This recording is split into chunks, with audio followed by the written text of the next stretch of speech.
नमस्कार, आपल्या पूजा तमशेट्टे चॅनल मध्ये पुन्हा एकदा सर्वांचे मनापासून खूप खूप खूप स्वागत आहे। तर आता आपण लगेचच वेळ न घालवता व्हिडिओला सुरुवात करूयात। तर या ठिकाणी लोखंडाच्या ताव्यावरती ज्वारीच्या टम्म फुगलेल्या अशा गरमागरम भाकरी मी बनवलेल्या आहेत। आता या गरमागरम भाकरी सोबत मातीच्या ताव्यावरचे वाळलेल्या हरभऱ्याच्या भाजीचे बेसन मी बनवणार आहे। बेसन अगदी 2 मिनिटातच होते मैत्रिणींनो। तर तावा छान गरम झालेला आहे। या गरम ताव्यावरती 2 ते 3 चमचे असं मी तेल टाकलेलं आहे। तेल छान गरम झाल्यानंतर मोहरी आपण छान तडतडून घेणार आहोत। 1 चमचा अशी मोहरी मी टाकलेली आहे। त्यानंतर अर्धा चमचा जिरे सुद्धा छान तडतडून झाले का लगेचच आपण बारीक चिरलेला कांदा टाकायचा। कांदा अर्धवट लालसर झाला का त्यामध्ये मी आलं लसूण पेस्ट टाकलेली आहे। तर या पेस्ट ऐवजी तुम्ही लसणाचे बारीक बारीक तुकडे सुद्धा यामध्ये टाकू शकता। कांदा छान लाल तळून झाल्यानंतर अगदी थोडीशी हळद आणि 1 चमचा असं मी लाल तिखट घेतलेला आहे। लाल तिखटाऐवजी तुम्ही हिरव्या मिरचीची पेस्ट सुद्धा या ठिकाणी घेऊ शकता। तर आता कांद्यामध्ये आपण हळद आणि मिरची छान परतून घेतली।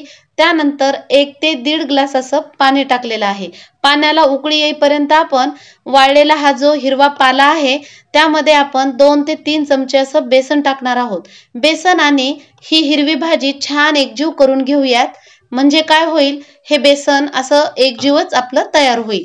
तर बघा इकडे आपली आता ही भाजी आणि बेसन तयार आहे। तर इकडे पाण्याला आदन आलेला आहे। आता या आदनामध्ये आपल्याला अगदी थोडं थोडं करून चमच्याने छान हटून घ्यायचं आहे। तर एकही यामध्ये गुठळी राहत नाही, अगदी थोडं थोडंसं घ्या। तर बघा आता हे बेसन आपलं आता रेडी झालेलं आहे। फक्त 5 मिनिट आपण छान शिजवून घेऊयात। तर यामध्ये सगळ्यात शेवटी आपण अशी कोथिंबीर टाकूयात आणि या गरमागरम टम्म फुगलेल्या भाकरी सोबत या बेसनाचा आस्वाद घेऊयात। तर मैत्रिणींनो, हे झटपट असं बेसन तुम्हाला आवडला का नाही हे मला कमेंट मध्ये नक्की सांगा। तर तुम्हाला ही जी दिसत आहे ती आहे वाळलेली कोथिंबीर। ही आमच्या घरच्या शेतातील कोथिंबीर आहे।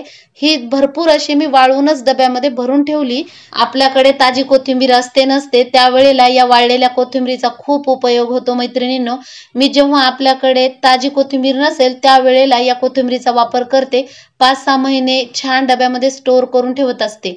तर बघा खमंग असं हे बेसन तयार झालेलं आहे। आता दुपारचे 2 वाजलेले आहेत आणि आपलं हे मस्त ताट सजलेलं आहे। आता मला तर मैत्रिणींनो खूप भूक लागलेली आहे। मी आता जेवण करणार आहे। तर तुम्ही पाहू शकता ताटामध्ये काय काय आहे। मस्त गरमागरम भाकरी, बेसन, शेंगदाणे, लोणचं, चटणी, कांदा, त्याचबरोबर तोंडली आणि काकडी। तर मैत्रिणींनो, तुम्ही सगळेजण जेवायला या आणि आजचा हा जेवणाचा बेत तुम्हाला कसा वाटला आणि सगळ्यात महत्त्वाचं म्हणजे मातीच्या ताव्यावरचे हे खमंग बेसन तुम्ही नक्की आवर्जून घरी करून पहा। आवडल्यानंतर मला कमेंट कळवायला मात्र विसरू नका। पुन्हा भेटूया तशाच नवीन व्हिडिओ सोबत। धन्यवाद।